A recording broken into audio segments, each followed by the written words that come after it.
From the News Channel 5 Network, this is Morning Line with Nick Barris.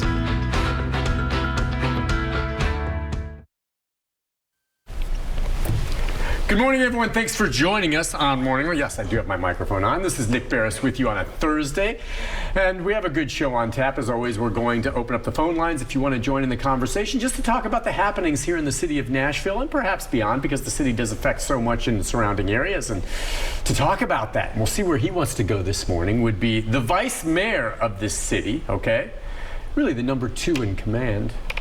I don't even know if you would describe yourself in that way, but that would be Jim Shulman. Good morning to you, sir. Good morning. How are you today? How are you? I'm fine. I mean, vice mayor. A lot of people say, wait a second, vice mayor, is that number 2? I mean, if something, as we know, perhaps incapacitated our current mayor, a health problem or something else, and had to be down, as we've seen once before, the vice mayor does fill in. Does he or she not? That's correct. And that's what happened with David Briley when he had to step in for Megan Barry. So someone the other night at dinner called me the backup mayor. Okay. Which and then they started laughing. So the backup mayor, but I mean, as the vice mayor, your position is you have a vote. But I only vote. I have a voice. Maybe that's the best way to say it. I think it's more. I have a vote if there's a tie at the council. So right. I can break ties. I run the city council meetings. But I have a voice. I think that's probably the most important thing that the vice mayor does. And this was set up by charter. It's sort of like being a vice president, but you're not necessarily connected to the mayor. So I can. I don't work in the mayor's office. I work for the people. I don't work for the mayor. I'm not on his ticket. Exactly. Exactly. So it's the voice that has the most power. Not that anybody actually has to listen to me, but there's always that chance that I could become mayor, so people actually do listen. And so I think the benefit of being vice mayor is the fact that people can call. People like on your show can call. And I get a lot of requests, and we try to do the best we can with it, but I have access to the mayor. So if people have issues or concerns, they can let me know, and I take them in. More so than other council members because you're the vice mayor? Well, so I have a regular meeting with the mayor every week. Every week you meet with him for a period of time. Was it an hour or something? It varies. It varies. I think the council members can meet with the mayor as well, and they can take their issues in, but a lot of times you got 35 district council members, so they have district issues. Right.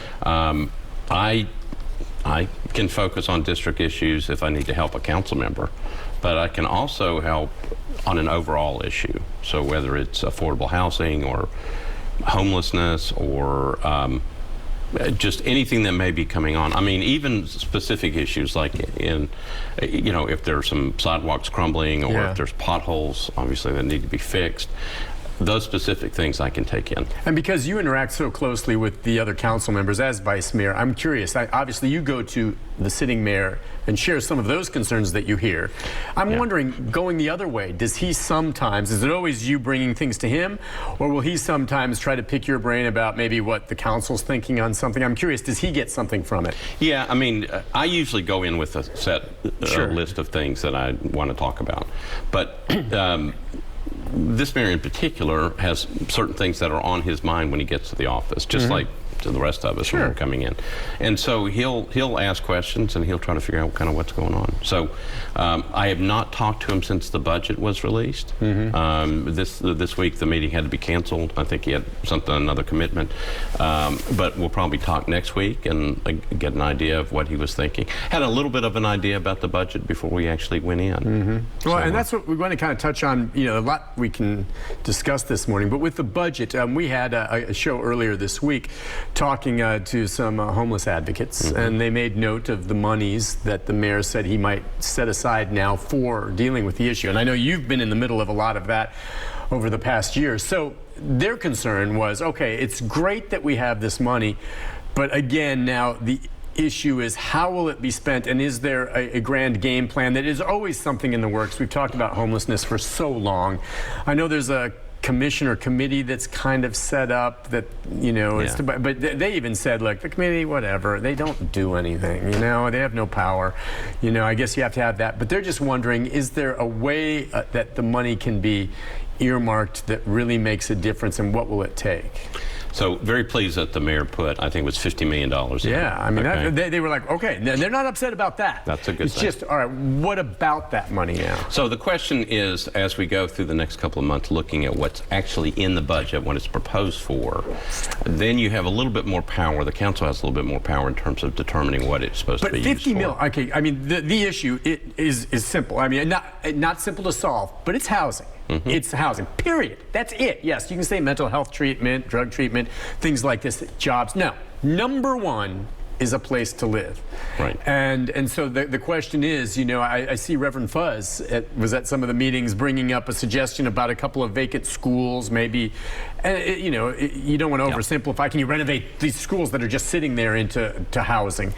That's the key, and that's a lot of money. There's properties, but man, you know what this marketplace is like. What's your take about any chances of developing some realistic housing in the city when, come on, I mean, people who have money can't find places to live. So I've been talking about this for a while, and I think Pastor Fuzz is on the right track.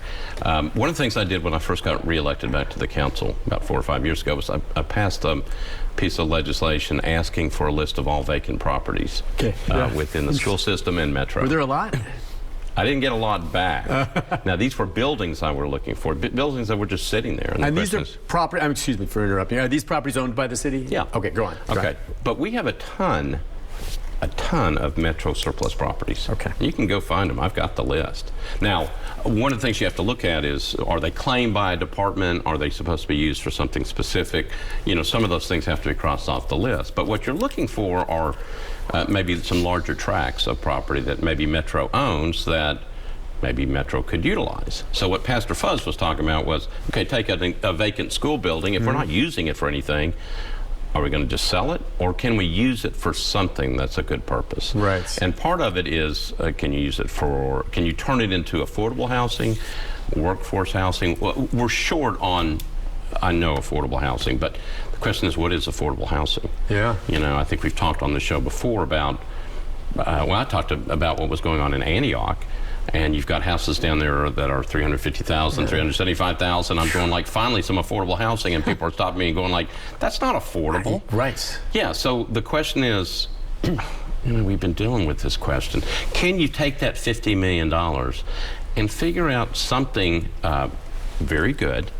And I know the mayor's office has ideas about what they want to do, but this is where you bring everybody together and you sit everybody at the table and they have a big Look argument. at that list that you were talking. Yeah. Does the city often, in your experience, sometimes, especially nowadays, that whole list, would they consider, to make a ton of money, selling some of that to private interests? Does the city often ever sell tracts of land?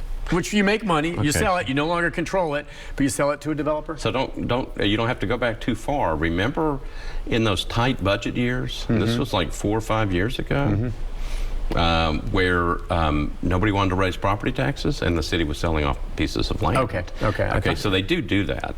Now what happens is if there's a vacant piece of land or a building and nobody wants it, nobody claims it for Metro, then they can sell it.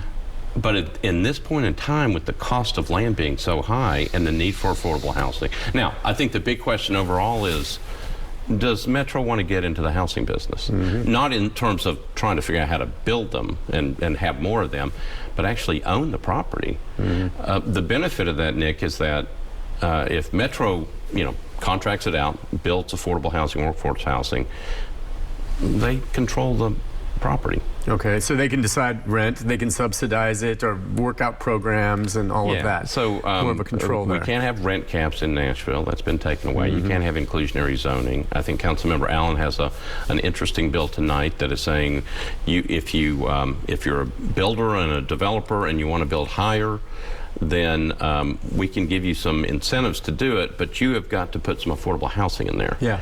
Okay. So it's a clever way of trying to figure out how to make this stuff work. I didn't know that. So I know New York City, you've heard for years, has rent control where they can only raise it. So there is no apparatus for rent control in this city. Not that we've been like New York. We're getting that way with the rent. But there is, we haven't passed, or is it a state law that doesn't allow it? It is my understanding that a state law prevents rent control.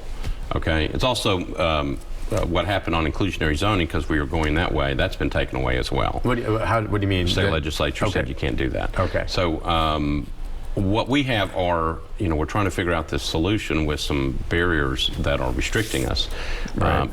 But it's in everybody's best interest, including the state of Tennessee, to have the ability for people to be able to work here and live here. Right. And be able to comfortably live here without, every month trying to scratch out how they're going to pay for stuff. Because the truth is now, I mean, we've seen it time and again, and there's a lot of veterans who are in some of these apartments that were being rented reasonably priced, and now all of a sudden, without rent control of others, the landlord, and it's their right, if there's no law preventing it, can, I understand increasing the rate of a rent, but I've heard from a lot of people in general just saying, Nick, my rent didn't go up like, $100. My rent went up like $500. In fact, Nick, I am being evicted because they are selling the property, and someone is going to come in here and just completely redo this, and the new units are going to be luxury units that are going to be thousands of dollars more, and so all of a sudden they're just disappearing.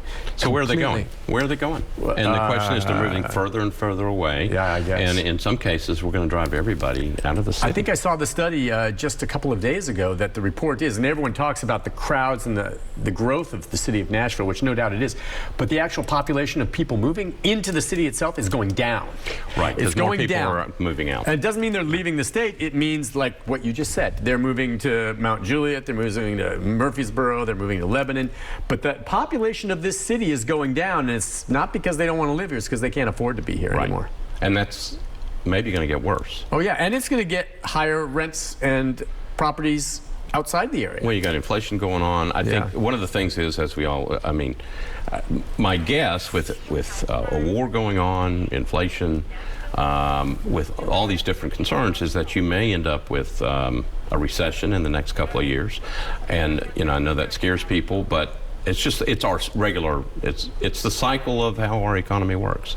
And the question is, what happens when a recession hits, and all of a sudden, it's a higher interest rate, so forth like that, and does the market start coming back down? Or at some point with demand, supply and demand, if all these units keep being built, and there are thousands of apartments being built in Antioch, I'm just telling you. Yeah. Do we get to the point where, with people leaving, not as compared to people coming, are we going to have too much supply?